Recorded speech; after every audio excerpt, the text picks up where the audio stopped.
What's really good? I am MTV Malik. He is Tyler Lauder. This is the Hitlist, the unofficial official power ranking for the Challenge 35 Total Madness. Glad to be back. Tyler, how are you? Oh, I feel great, man. This was an awesome episode. I'm happy to be back, being live. I'm not using a virtual background right now, so you can clearly see my background. We're good to go. Absolutely. One hell of an episode. So many twists and turns. Let's go ahead and get into the hit list. So, how are you breaking it down for us this week? This week, what we're going to do with 28, it's such a weird number. We're going to break it down into top 10 for tier 1, 11 through 22 for tier 2, and what do we got? 21 through 28 for the bottom tier. Those bottom 8 competitors. All Try right, to break it as best I can. let's go ahead and count up the bottom 8. At 28, we got Asef, who is eliminated. 27, Melissa. 26, we have Jen. 25, Big T. 24, Swaggy C. 23, Maddie. 22, Jenna. And we have Nelson at 21. So let's go ahead and talk about the very bottom. Let's go ahead and talk about Asif. Asif came in, he got into it with West, puffed his chest out, got sent out immediately. Did he leave any kind of impression on you? 100%. This is a guy that I think needs to be brought back for a future season. In my opinion, he gave us everything you need for a challenger in a rookie season. He came out, he talked some smack, he called out a veteran, he hooked up with a cougar. Sorry, he hooked up with an older lady and Nani. He did everything he needs to do to make an impression. However, it was one episode. Luckily for him, it was a 90-minute episode. So he had enough time. I mean, he was sitting on here and he got 8 interviews, which was, by my calculations, the second most. Charity. That could have been because he went into elimination. However, he gave enough stuff for the crowd. I mean, he's been on Are You the One? He's been on So You Think You Can Dance, Big Brother, The Challenge. Why wouldn't they bring him back? Well, He's a good-looking dude. That's because Asif is a complete tryhard. He came out here, hooking up with Nani. That was good for him. Could help him out later on in the game. But he puffed his chest out to West, which really did nothing more but irritate him. He was already going in because he was perceived as weak. He was a complete tryhard. He didn't bring anything. Anything at all. I don't think it's that he was weak. I think that it's because he was new. And we see these guys. Corey was the... Fessy is new. No one's trying him like that. Yeah, that's because Fessy's bigger than everybody in the Tribunal. Let's be real right now. That guy's a beast. He's a former tight end in Division 3. Here's my thing. Corey was the biggest veteran in the Tribunal. He has 5-6 seasons.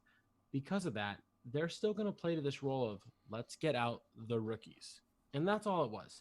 If this was Asef's 3rd or 4th season, he wouldn't be on the radar because he wasn't the worst in the Daily Challenge. If you look at the rankings from the Daily Challenge, he got eliminated after Jordan, after Wes. He finished 3rd from the bottom, which was 12th, but he's not a big dude. So, I don't know. I think it was just because he was a rookie. Let's move on to your number 21 spot. Nelson, you got him pretty low. Is there any way for him to climb? What does Nelson have to do to climb out of the basement? Because he's 21. He did get a whole bunch of camera time. He didn't do that well in the daily, but he's talking about, I'm not going to play a nice guy game anymore. I'm coming here for the money. Yeah. What does he got to do to climb out of the basement in week 1? Nelson, I was going to say his reputation precedes him. However, everybody online this past couple while, every other podcast in the world that's been reviewing Nelson has not been giving him credit for being 8-1-1 in eliminations.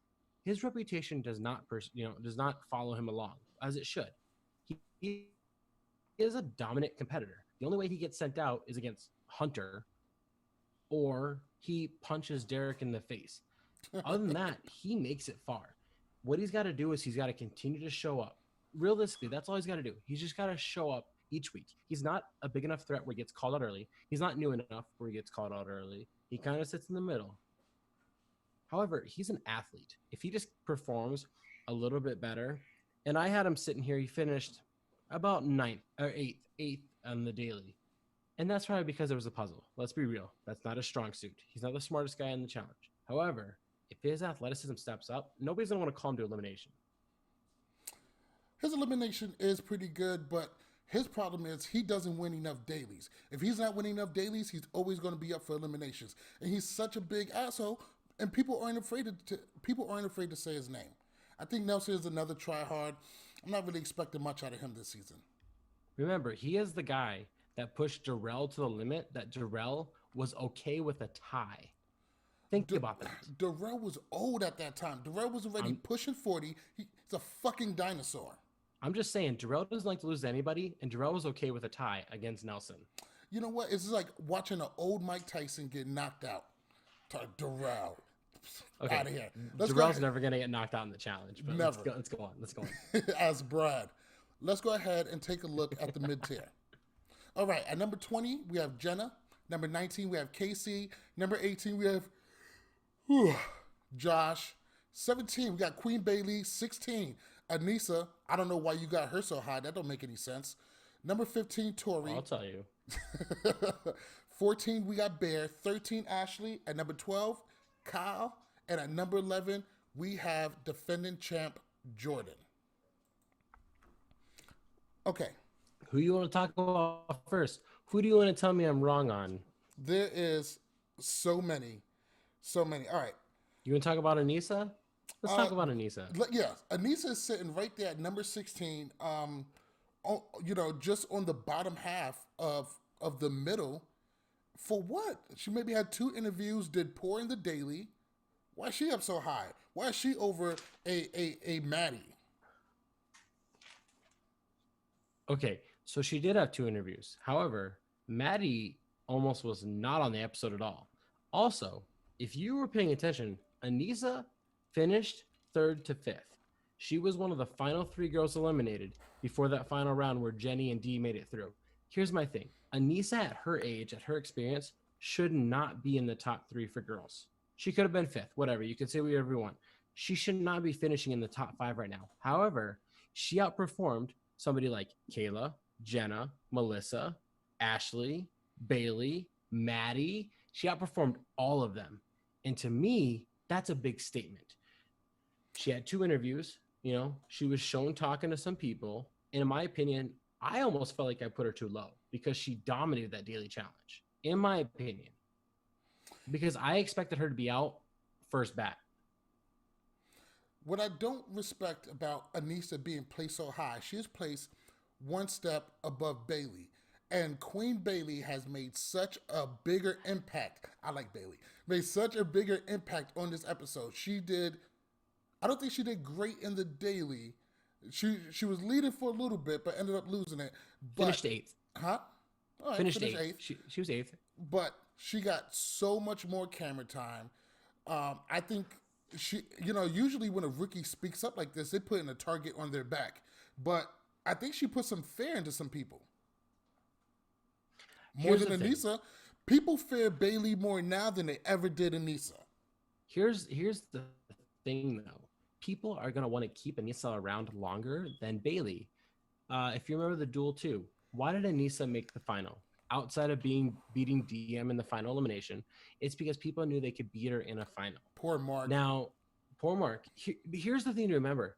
If your biggest weakness is running a final, is also your biggest strength on making the final, money's money. I don't care what people think about me. If I get 4th or if I get 1st, I don't care. If I'm making money, I'm making money. So Aneesa is what she is. She outperformed our expectations. And I honestly think these girls are going to keep her around because they all are going to be arrogant and they're going to be like, we can beat her, so why send her home? And I think that's going to happen just like it did on Duel 2. That's just me, though. Okay, if you had to bet right now, who's making it further, Bayleigh or Aneesa? I would pick Aneesa because 2 reasons. 3 reasons. Let's do 3 reasons. Bayleigh's more athletic, Bayleigh's more connected, and Bayleigh's more of a physical threat. Like all those things. Like I said, athletic and physical threat, but I mean like Bayleigh could legitimately beat you in any daily challenge. Aneesa won't. Aneesa will beat you head-to-head in elimination, but Bayleigh could win a daily. And so I think Bayleigh's more of a threat. And in this season, threats get thrown in. I mean, let's go back to the last time we had a solo season, fresh meat. We saw Camilla versus Teresa like 5 eliminations in, where they were throwing big dogs in right away. I think that's going to happen again this season. And so while I like Bayleigh as well, I think she's more of a threat than Aneesa. All right. But I think Aneesa will last longer because girls will think they can beat her. All right. I guess I kind of take that. Let's talk about your number 12 spot. You got Kyle sitting there. Now, Kyle got a little bit of camera time. Do you think Kyle is going to be able to play a more straighter game, gain some trust? I mean, it looks like Rogan is willing to give him a little bit of rope. How do you think Kyle is going to fare? I mean, you got him sitting pretty high in the middle tier, only a couple of steps from making it into the top. What is he going to have to do to get into the next level? Besides kissing Rogan's ass. Here's the thing. I like Kyle. And I know people are going to listen to this right now, and I'm probably getting thumbs down or whatever. But I like Kyle a lot. He is great for the show. He produces great comedy. Like, the whole time he was getting interrogated by Rogan, he was like biting his bottom lip, like making a face. And I was dying the whole time. Where Rogan's like, "Are you going to throw me in?" He's like, no. But obviously he's lying. That's what Kyle does. Here's my thing. Kyle, if you take out the 2 that were in the elimination, Jay and Asef, Kyle was tied for 3rd in interviews for a reason. He provides good content. For Kyle to break out and to keep pushing forward, he needs to listen to CT. And CT was coaching him, which brought up an idea for a future season where we get all these veterans as coaches and they don't actually participate, and they can teach these young guns how to be a legit competitor. But he was telling Kyle exactly what I would tell Kyle. Sit low. Don't promise anybody anything. Just hang out, trust the people that trust you, and you'll go farther. I mean, if CT was telling me something, I would take it 100% and use it. And he's coming right off a win. So that's definitely somebody who you want to listen to. I mean, this is the guy who got kicked off multiple seasons that he should have won. Now, Kyle, I obviously disliked 100%. him. Yeah. Kyle, I disliked him for obvious reasons. But I think we can all agree Kyle has been punished enough. He has been put through the ringer. He's been dragged all over the internet. How long are we going to keep canceling this guy? Don't get me wrong. I understand. We all like Cara. Everybody likes Cara. Cara is a fan favorite. But when it comes to Kyle... Cara's a coin toss. Cara's a coin toss. Either you like her or you don't. There's no middle. Right. But I agree. Kyle's been dragged for long enough. Here's the thing, guy. It's time to give him a fair shake. But he is still known as a shady player. He is still known as a snake. How does Kyle earn trust in this game? Here's my thing. I don't think he does. And this is why I said I don't think he does. Snakes win this game. I don't care what you say. Jordan's a snake. Banana's a snake. Wes is a snake. What did I just say? I just said right there 11 championships. That's what I really just said. Snakes win this game. CT snaked his way through all of season 34. That's what he did. Kyle, snakes win this game. Realistically, good guys don't really win this game unless luck happens. Unless they're Landon. Landon's the only exception to the snake rule. There's a couple. Darrell avoided elimination. He snaked his way out of elimination in 3 of those first wins. A lot of them are going to be old school guys. Once you get to seasons 14, 15, 16, the island, the ruins, it's all about the snakes. But okay, so Kyle, what he needs to do is he needs to keep being the snake. However, he needs to hide. He needs to be more of a predator where he's not flashy, he's not showing himself, but he needs to hide inside that thick grass and strike when the iron's hot. You don't just come out telling your targets right away. You're not going to pull a quarry from Dirty 30. You're going to be a snake in the grass. You're going to wait. But when you strike at the right time, you make sure it's a kill. You don't just kind of nip somebody. You bite their freaking head off. That's what he needs to do. So when he goes for somebody, it has to be at the right time, right moment. That's my opinion. Fair enough. Let's go ahead and move into the top tier. At number 10, we have, Nani up there. At number 9, we have Wes. At number 8, we have Bananas. At number 7, we have Fessy. At number 6, we got Corey. 5, J. 4, D, which is grossly misspelled at this point. 3, CT. At number 2, Jenny. And at number 1, Rogan. Talk about who you want. Okay, so this is trash. One, why is Nani, what did Nani do today? What did she possibly do besides being the same Nani that we've seen for many, many seasons? What could she have possibly done to be in the top 10? Besides get some camera time. Got it. What did she do? Still got it. No matter what she does, every season she finds a new guy and it works. She finds a new Listen. Here's the thing. She was on our realistically though, she was on the TV screen a lot today. She had 5 interviews, which would rank, if you take out all the tiebreakers, would rank about 5 or 6. If you put all the ties in at number 2 or 3. She had 5 interviews. That's a lot. Honestly. She had a lot of screen time. Kayla, Jenna, and whoever else was, I'm trying to think of who else was. Nani. That's a strong group. They're showing that not only does she have a lot of camera time, not only is she hooking up with people, but she has an alliance. And it's not Leroy, who's flaky with her sometimes, who swings to whatever girl he's with. She has a true alliance that we see on Instagram and Twitter and everything that has her back. And I think that's showing strong. We also know that Wes and Bananas both like her. I think she's in a very strong place in this game. I disagree. Okay. She went for a rookie boy who was the first one to go. Strike one. So essentially, and it's not a guarantee, but she essentially cuts off any other relationships that she have in the house, because we all know that Nani don't want to be seen as whole Nani anymore. But remember, there was Chasing 33. I don't know what it is about Nani, because there was Kohutta, and Johnny Riley actually made a final in that season, and then it's like, we hardly ever seen him since. I don't know if any guys want to be sticking around too close to Nani. Camera time, sure, but besides that, I don't think she's bringing much. I mean, she is in a good alliance. We're going to have to see how this plays out later on. I think it was a waste to put her up this high this early. We're going to have to see more out of her. Now, let's move on to your number 9 and number 8 spot, Bananas and West. Bananas and West. I'm actually happy about this. I don't know why. I've been talking to Antonio, who some say is the biggest Bananas fan. I don't know. Some people guy. like him on Twitter. He follows Bananas. I don't know. It's Banana's son, allegedly. And, you know, this guy mentally has been going through a lot of trauma lately because he has so many stepmoms over the past couple of years. Okay. But it's whatever. However, Bananas and Wes pairing together, I'm all for it. I think it's fresh. It makes Bananas seem relevant. It's not just the same old recycled whatever, of Bananas. And if you've been following Instagram or Twitter or any social media, Wes is gold. Wes is delivering everything you want in the off season for challenge.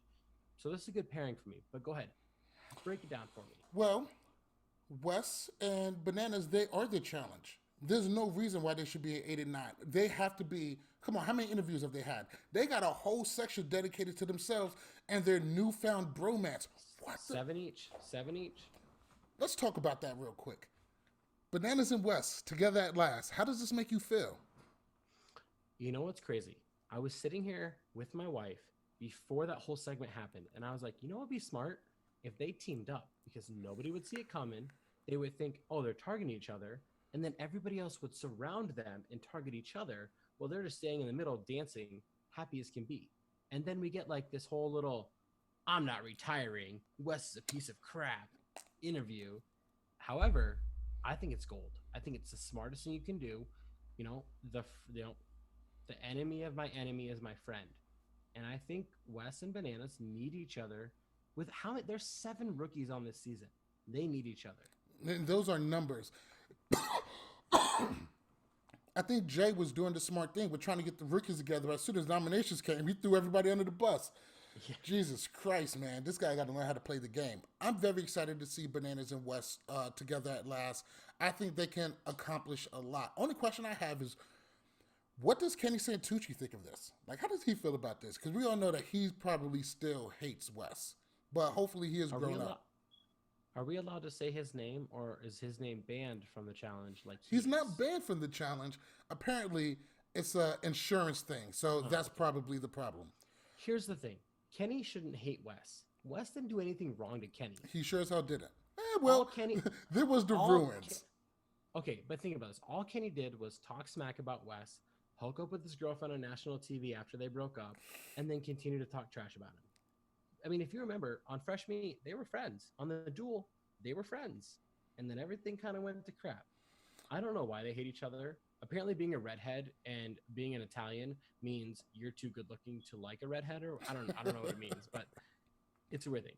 I don't think Kenny has any association with the challenge anymore.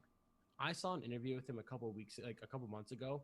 I don't even think he knows like how much people can make on this show anymore at all. Like some of these guys that are past, like done with the challenge, they don't pay attention to it anymore. However, I think he would be okay with this because if you remember, for a short time on Fresh Meat 2, him and Wes had a small alliance because what's best for me is that my name isn't said. And if you watch Survivor, there's this contestant named Sandra. She's won twice. That's her biggest play. As long as it's not me, I don't care. If I remember correctly, that alliance that West had in that season got bad really, really fast. Like he was riding high, and then it just went to shit so fast. Great season, great season. Ugh. Let's go ahead and focus on your top three. So in the top three, you got the Tribunal. You got the winners. You got Corey at number 6, and that seems a little unfair. Corey got into the Tribunal, but he was voted in. He didn't do amazing in the daily.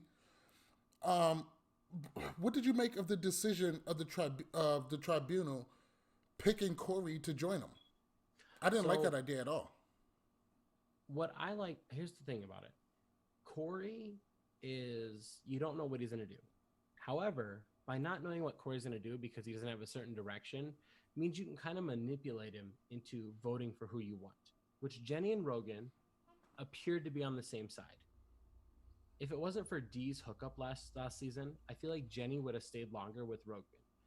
Picking Corey was one of the people they said was the neutral party, and it made sense to me. He finished seventh among the men, which is pretty good, and he got a lot of TV time.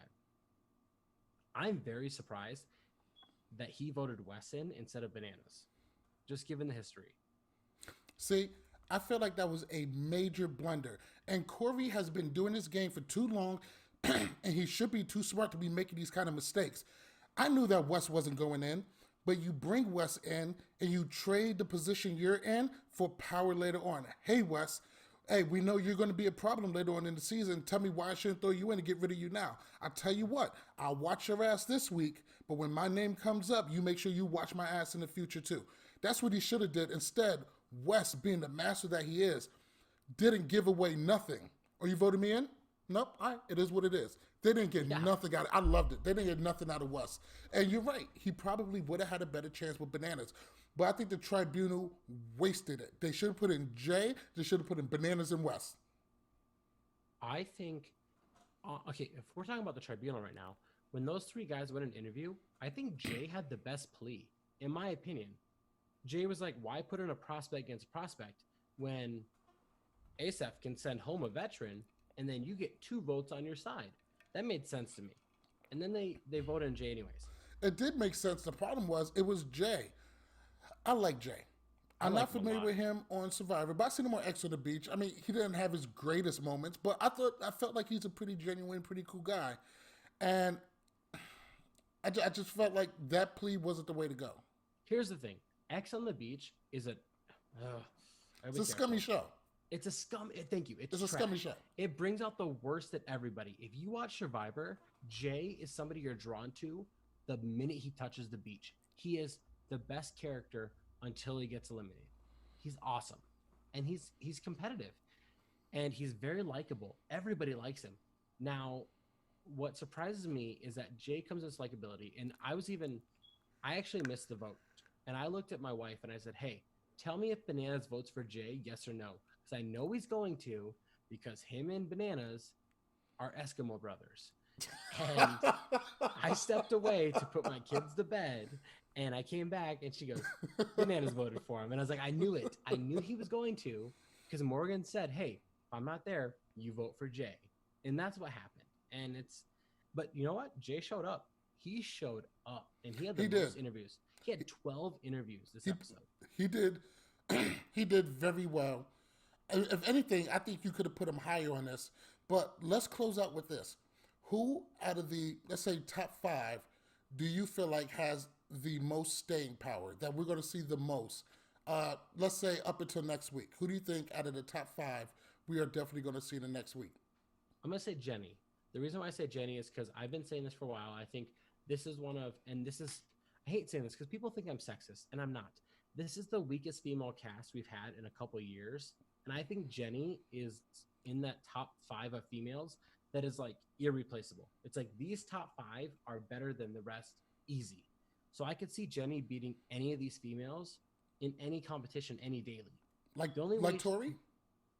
You That's say the that, difference. but Tori wiped the floor with her. So once again, you're wrong again.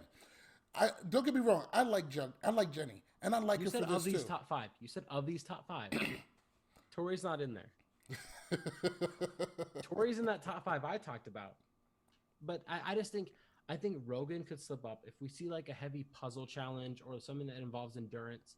He could slip up. He did good in the puzzle today. He did. I think CT is the same way. I think Rogan is so physically strong. He had such a lead that he had more time to work on the puzzle. Is my thing. Because if you remember in the final last season, he was one of the final 2 on that math equation they had midway through the first leg of the final. But I think him, CT, D, and J are more likely to not stay in the top 5 versus Jenny. I'm not saying Jenny's the best of all of them, but I'm just saying competition-wise, I could easily see Bananas and Wes or Jordan jumping Rogan next episode. All right. Well, thank you so much for getting this list done, getting out for us. So great to be back. So happy to be back. We're going to be with you guys every episode all season long. Make sure you tune in. We come in 1 hour after the challenge ends, and then you can find us on YouTube and Facebook tomorrow. Thank you guys for joining us. Once again, I am MTV Malik. He is Tyler Louder. This is the Hitlist. Good night. Peace.